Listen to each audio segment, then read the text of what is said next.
ఇప్పుడు సోషల్ మీడియాలో చాలా మంది సెలబ్రిటీలు నిన్ను కోరి సినిమా గురించి మాట్లాడుతున్నారులే. గత రాత్రి సెలబ్రిటీ షో వేయడం వలన మనోళ్ళు ఇప్పుడు ఈ సినిమాను ఆకాశానికి ఎత్తేస్తున్నారు.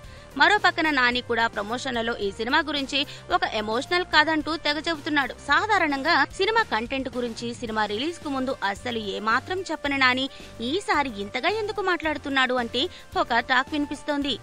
నిజానికి నిన్ను కోరి సినిమాను పూర్తి స్థాయి ఎమోషనల్ సినిమాగా తీశారట.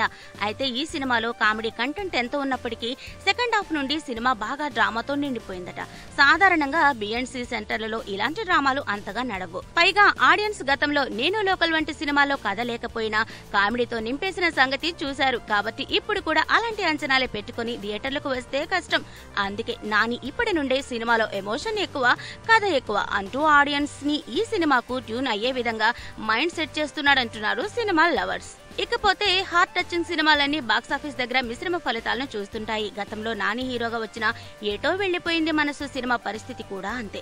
అందుకే ఇప్పుడు నిన్ను కోరే యూనిట్ చాలా టెన్షన్ కు లోనవుతుందని తెలుస్తోంది.